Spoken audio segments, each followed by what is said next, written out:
Whew, okay. I don't know a better person. I don't know a better person. Why is it making you cry? Shoot, wasn't gonna cry here. Tissue, please. I now need tissue. She helps people. I do the same thing. I just do it on the ground. And you've been with Oprah for a long time. And I think that relationships are difficult. Reason why is because they gathered so much evidence. Was supposedly they gathered so many videos and laptops and also electronic devices. Friend in your head, Oprah Winfrey. Yeah, best friend forever. Yes, Yeah. her man, Stedman Graham, wrote a book called Identity Leadership. Okay. And in the book, he reveals some of his secrets about the 30-year relationship he's had with Oprah. Oh, this is the funniest thing, guys. You all know Stedman is really big. You mentioned, that you've been with Oprah for a long time now. Met a long time ago. She says this sometimes. All right, here's the scoop. The buzz is real and everyone's talking about it. Oprah Winfrey, the media powerhouse, and her longtime partner Stedman Graham are facing some serious issues.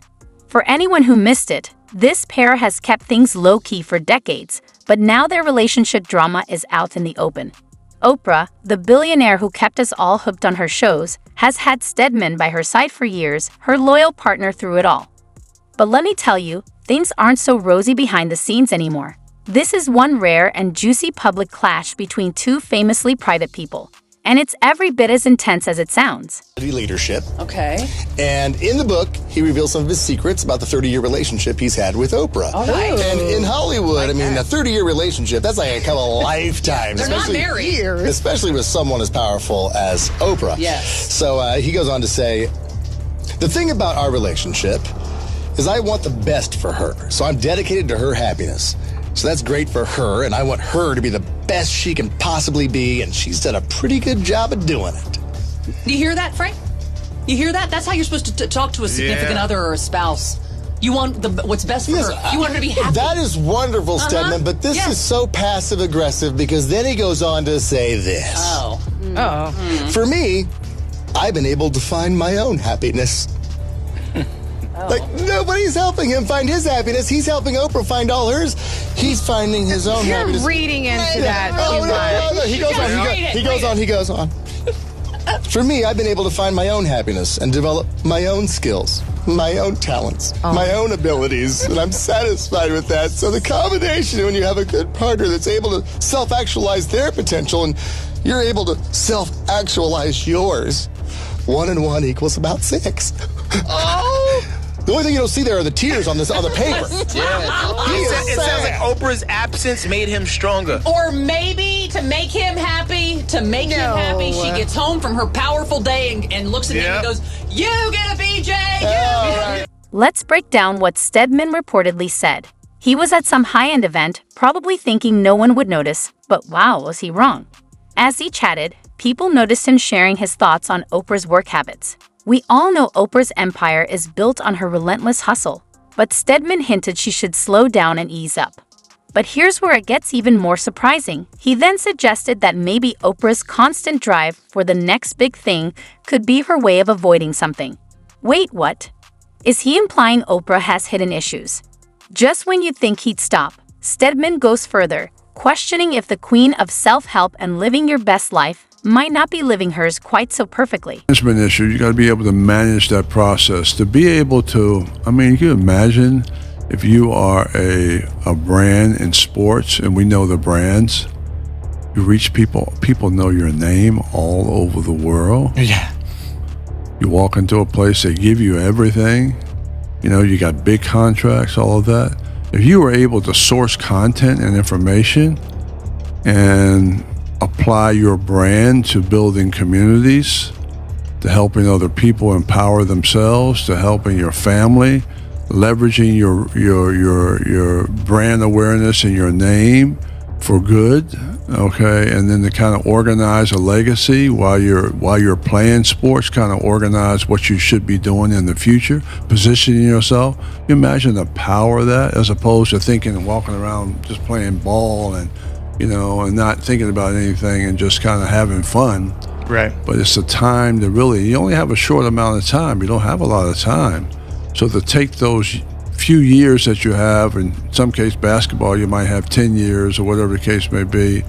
And there's some exceptions like Tom Brady, of course, who's has more than 10, 25 years or whatever the case may be. But the ability to be able to leverage that, and I think he's done it very well,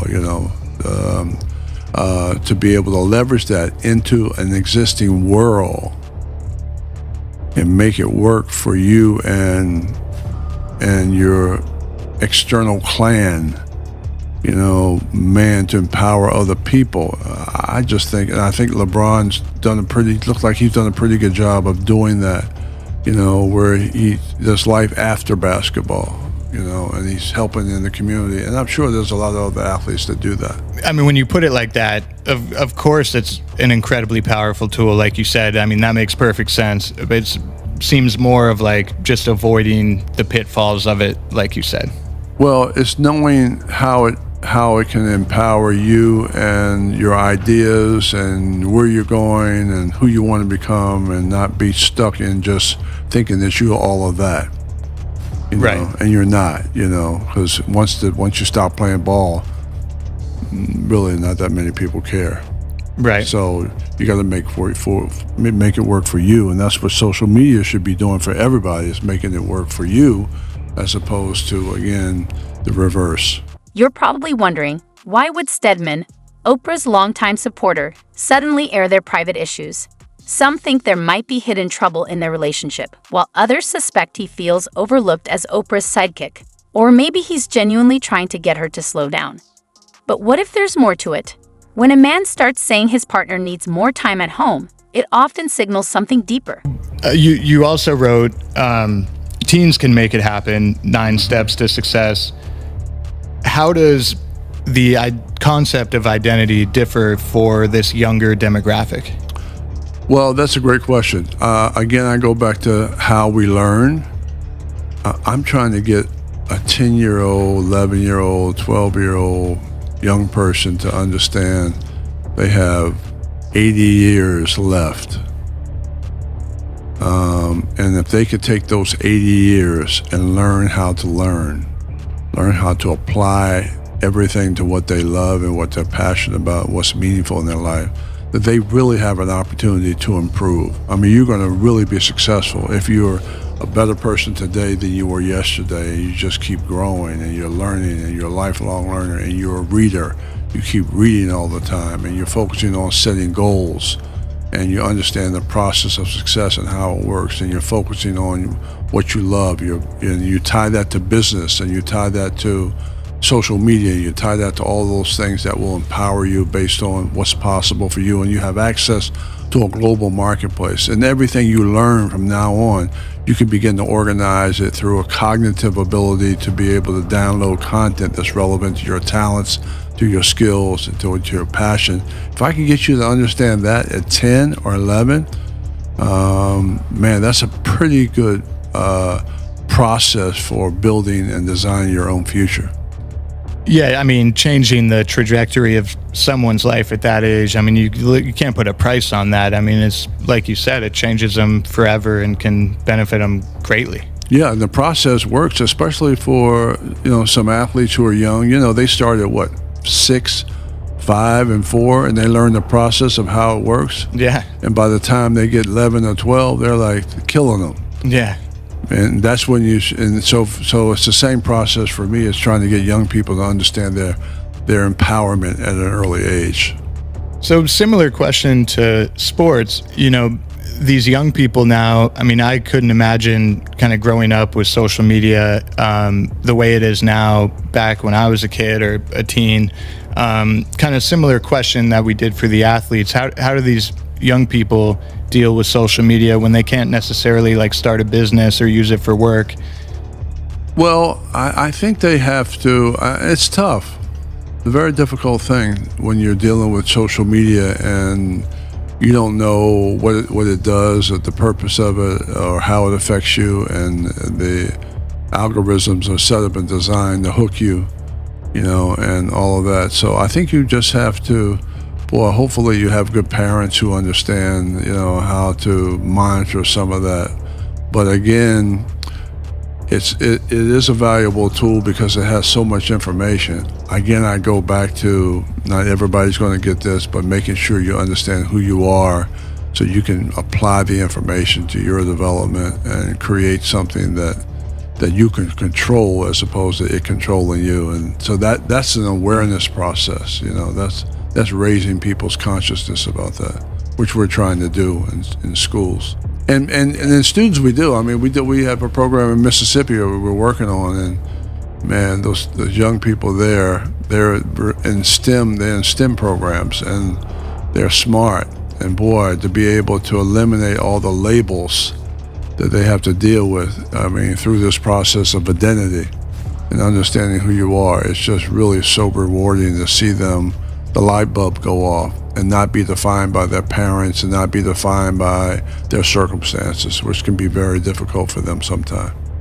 Yeah, and that kind of answers the second question as well about, how do you educate parents and educators in order to help children, think more about identity versus... Well, you have to have curriculum, and so you have to have the books and the content, the materials and everything else. And then we set it up as a train-the-trainer program. Let's not forget, Oprah and Stedman have been together for ages without marrying.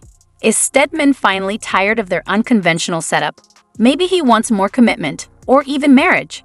Either way, he's stirred up trouble, and Oprah, known for her strong, independent brand, won't let anyone shame her for her success. Now, the big question is, how will she respond? Will she brush it off and settle things privately, or will the Queen of Talk address it all in public? Okay, for my success, I have to have process and structure. I have to force myself to do that. You also have to live in the moment. So everybody watching this wants Stedman to tell us about his Oprah. Does she snore? You're the only one that knows the answer to that question. That's exactly not what I was thinking, but that's a good... Does she snore, Stedman? Let me just tell you. No, to come from Kosciuszko, Mississippi. That's true. Been abused as a child. Right. A black woman. Right. Who's now a billionaire. Right. Self-made. Okay. In this country that is socially constructed, not to exactly celebrate your success. Okay, that's a milestone. And to be a woman on top of that. Right. And so, I mean, this is a person who's been #1 for 25 years. Every book that she put on the show has gone to bestseller. She has her own network. She's from Kosciuszko, Mississippi. And it was not an easy And first it's not an easy 20 years. thing. So, and you talk about someone who has talent, skills, and process, and smart. She's been able to put that together to get beyond the labels based on a socially constructed process that tries to keep her down and has kept people down year after year after year after year. And OWN isn't where it wants to be right now, but I'm not counting her out, and I know neither are you. No, it's a process. You can't just come in and create an organization or build a company in 6 months. That's right. You got to put your voice in it. You got to work on shows. So she'll be fine. Great to have you here. As you put in here, progress begins one step at a time. One step at a time. So we'll take the first step this morning. Stedman First Graham. step is understand who you are. Source the resources of the world through having a vision bigger than your circumstances, okay? To be able to plan it out, work every single day. You got to be a hard worker, okay? To have a strong value system, right? And to be able to focus on those barriers of success that hold you back, building a team, being able to, again, source content by organizing information. You become a reader and creating a lifestyle around that. So, again, I go back to the power versus the powerless. So how are you going to be empowered so that you, outdistance the 99% of the people where are they going? They're not going anywhere. They're stuck. So, it's really about deprogramming yourself and realize, again, I go back to it's not how the world defines you, it's about how you define yourself and being able to work on yourself as a way to establish a privileged life. So last social media question, I promise, but I thought this was, very applicable to the book of, you mentioned labels are distorting our view of the world and our place in it.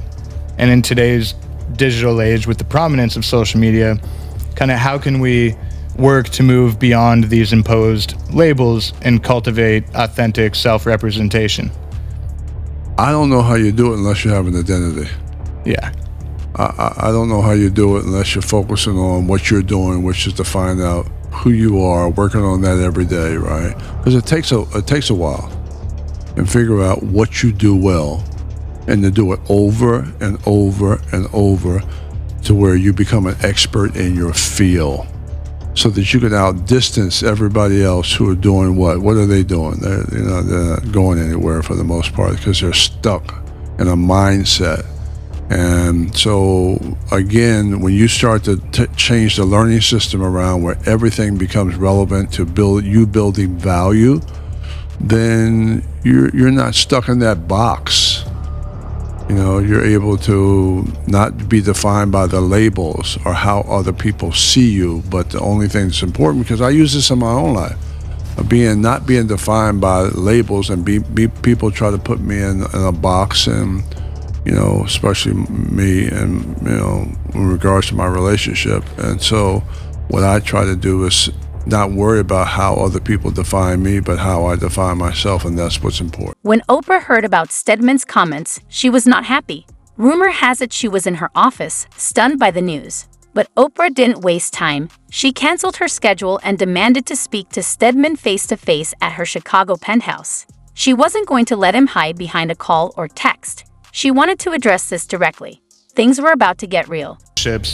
How do your theories on identity and success apply to couples in relationships where, you can feel comfortable working on your own identity and your own self, but also being a part of a team? That's beautiful. You said it. So to be able to be comfortable with yourself, be happy with what you do, doesn't have anything to do with somebody else is doing. So you're not jealous, you're not angry, you're not upset because somebody is, more successful than you, or whatever the case may be, because you're happy with yourself.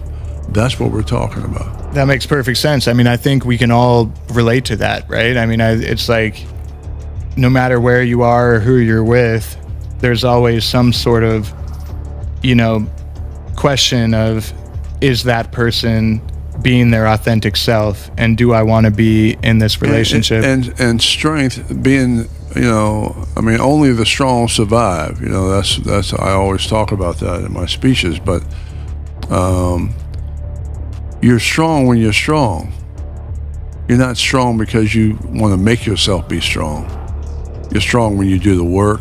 You're strong when you have a vision that you can apply to your life every day. You're strong when you're focusing on what you do well. You're strong when you focus on love. You're strong when you are when you put the 24 hours of work in, and when you're strong when you organize your life. You're strong when you are able to take information and make it relevant to your development. You're strong when you work on your weaknesses. That's when you're strong. You're not strong because you just want to be strong, or just because you think you should be stronger than the other person. So you got to earn the right for that. Then have there been examples of, and have you used kind of your own principles of identity with? I couldn't do it. There's no way I could do it or deal with some of the issues I've had to deal with throughout my life without following the 9-step success process. Okay, I follow it. I created it for myself. And what I do is I don't worry about how the world defines me or how other people define me. I work on me.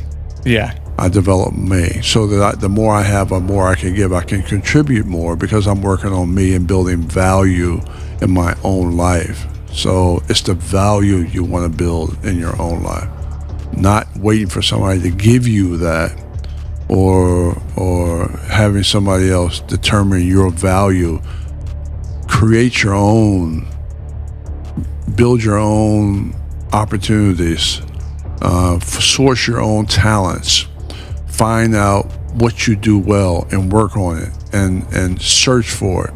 And then what will happen, you'll develop this process for continuous improvement, and you'll improve and you'll grow and you'll develop and you'll build, and you're pretty much, you're not your circumstances, you are your possibilities because of the work that you put in. It's the work that you do when you work on yourself. So we're just trying to change this around so that you begin to understand the importance of you and how you can begin to build whatever you want based on. I think is the most like understood aspect of the identity teachings. Misunderstood? Yeah. That is easy. Right. It's an easy process to figure out who you are because it's ongoing. It never ends. You always have to improve it. You always have to, you go one level, another level, another level, another level in that process. So it's not me just saying it. When I just say it, find out what you love. You got to find out what you don't love. You got to find out what you don't want to do. You got to, focus on it. You got to actually do it. You might have to work in it. You have to break the mold. You have to go back to that. You spend years and years, and sometimes, in some cases, you may never find it because you have nobody to actually show you how to actually do it, which is why I do this work, is to show people the process for how it's done so they at least can start. It may take you 15 years to get to the point where you're really happy about the work that you're doing. Right. It would take you a long time because you got to, look at the work that you do. You got to break this stuff down. This stuff is not easy. Nothing easy about that. You got to show up every day. You got to have a routine. You got to go to meetings. You got to be able to, be creative. You got to have a team to do that. A lot of times, you don't have the wherewithal to have all of that. So you got to build up to that. You got to work on a job you might hate. There's a lot of different pieces, and now you got to deal with social media. You got to deal with all the external world. You got to deal with, work-life balance. You got to deal with family. You got to deal with all of that, and you got to be able to balance all of that. And because identity is such a personal, introspective journey, how do you see it functioning in the context of societal changes and society as a whole? It's a lonely place because, you got 99% of the people who pretty much don't have one.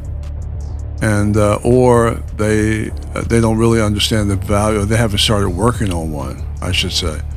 And so you're like in the minority. You're like a, outside force, and it's lonely at the top, when you're, organizing yourself around people who are thinkers, who are doers, who want to make it happen, who are independent in their development and all of that. So it's not a crowded field for the most part. So when you begin to produce and organize your own thoughts, and you're, folks are out there playing softball and hanging out at the beach, and you're working. Yeah. And when are you working? Will Melman, you're working 24/7 every day. Definitely. And you're thinking about it all the time, right? Yeah. And so that's you got to give up a lot. Sometimes you got to give up your friends and folks and all of that, but it's worthwhile because you control your own destiny. You can create your own opportunities. Yeah, and then it, like you said, it creates that feeling of empowerment and confidence and fulfillment. So let's say, maybe you missed that dinner with the folks, but you go the next time and you have more to talk about and you're excited and you show up more positive because you were working on something you loved. Right? There you go. That's it. That's the freedom everybody wants. And everybody, that's why people are they want to work at home. Because when they got a taste of working at home, this is what it's like. I can work at home, I can go outside, I can take a break, I can, do some of the things I want. And they don't want to go back in the office. Right. So that's the freedom we're talking about, is that we have the ability to be able to decide our own schedule and do some of the things we want to do when we want to do them. And that's the freedom that you get. Now, you're going to work for that, because you got to eat what you kill. Right.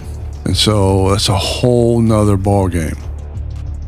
So you mentioned, that you've been with Oprah for a long time now. Yeah. When did you guys first meet? Picture Oprah waiting in that penthouse for Stedman. The tension must have been thick. When he arrived, sources say she didn't hold back, reportedly saying, "Who do you think you are, talking about me in public like that?" But Oprah didn't stop there. She addressed it further. In a surprising move, she spoke openly on air, "My career is built on honesty. My relationship has had its ups and downs, just like any marriage. But this crossed the line, and I won't stand for anyone, even my partner, telling me how to live or run my business. Wow, we met a long time ago. She says this sometime, and a long time ago. And we met at a charity. I knew her 2 years before we actually started going out. And we met over this gentleman's house named Max Robinson, who was an anchor back in the day. And so, you know, we've been together for a long time. It's been great. I mean, I'm so lucky and very fortunate to have a great partner. I mean, it's not been easy, which the relationships aren't always easy, but it's been, I mean, I'm so grateful and thankful that I have somebody who is just a dynamic and wonderful person and who's extraordinary. I mean, that's amazing. That's what we all, you know, wish for and hope for sure, is finding that life partner. And yeah. It's amazing. And she is, I look at what she's done and who she is, and just, I can't even believe, you know, what she's done, and it just, extraordinary to watch. Larger than life, right? It's incredible mind, beautiful woman. I mean, just, you know, nice to everybody, you know, humble, you know, humility, that kind of thing. So just really strong all the way around. Yeah, that's incredible. So I'd be remiss if I didn't ask you about your writing process as an aspiring writer. You know, do you spend a lot of time on the outline phase? Do you like to just jump into it? What's your writing process? Well, my writing process is I come up with ideas and I write a lot. And then I may come up with an idea, and what I try to do is solve problems through solutions, of course, and through my writing. I'm kind of in the self-help industry. I'm now in the identity industry. So, you know, I do a lot of writing around that and research around that. And then I have someone help me. I can't do all of the writing myself. And so that works out really well. And then you want to build a team, and now I have instructional designers who help and all of that. But basically I drive it for the most part, and drive the content and all of that.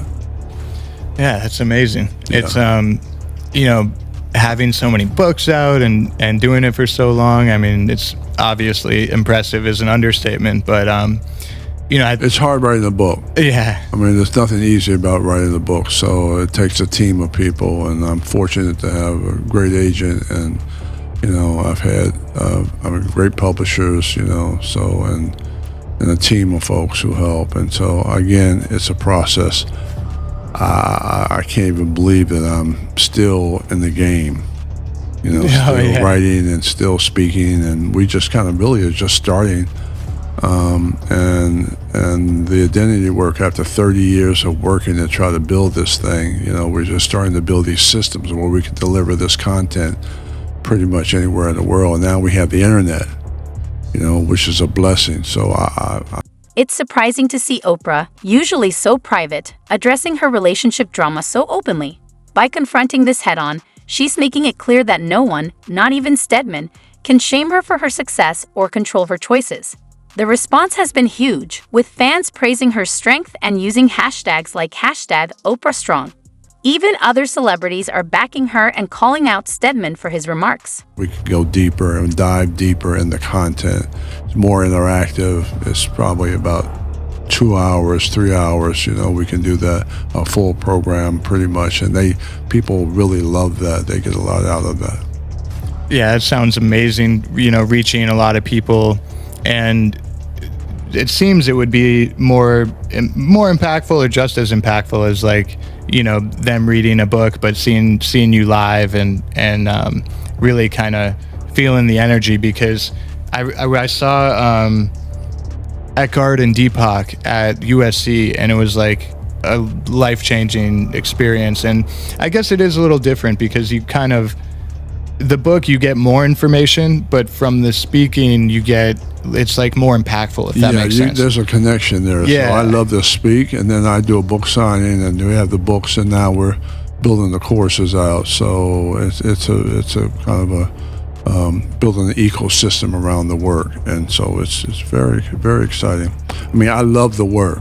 I'm passionate about the work, and so it makes it. And now again, we have such a great opportunity with the internet and all of that to be able to deliver content anywhere in the world. So it's a beautiful process. And the only reason I brought up the corporate stuff is I think it's so interesting that you've created a system that similarly can help, younger kids to the, most powerful corporate CEO, but it's a very similar system that just applies broadly to all humans, like as something that's so core to our development. You have to know who you are at all levels, and the younger you know, the more opportunities you'll have for yourself. So what we try to do is get people to raise their consciousness about what's possible for them, and we want them to perform at the highest possible level. So how do you become really great at what you do? How do you become good at what you do? How you perform all the time in every part of your life, which is important for managers and CEOs and teams and employees, because you got to be today a self-starter and a self-directed learner. People don't have time to watch you. So what we try to do is get people to be engaged in their own life and their own development and be present where they are, so that they have the ability to be able to create a great organization because they're great and they're good. That's powerful. What's next for you? What are you working on coming up? Well, what's next for me is to, I've been in development for all of these years building this. What's next for me to be able to actually do this work and be more in the world. And I've been back and forth a little bit, but we're kind of developing a technology team around, the work. We're developing teams of people around production, and, now we have a worldwide market, different cultures, all of that. So to be able to deliver, the content is what's next, and we keep building that and building that and building that. And so that feels really good right now to be able to be in that position to do it. Still a lot of work, but at least we kind of have the roadmap for where we're going. That's what's exciting. Well, man, I'm looking forward to all of it. I appreciate your support and appreciate you having me. And man, you're doing a great job and you look fantastic. And, congratulations on the work that you do. Thank you so much for coming in, Stedman. It's a huge honor.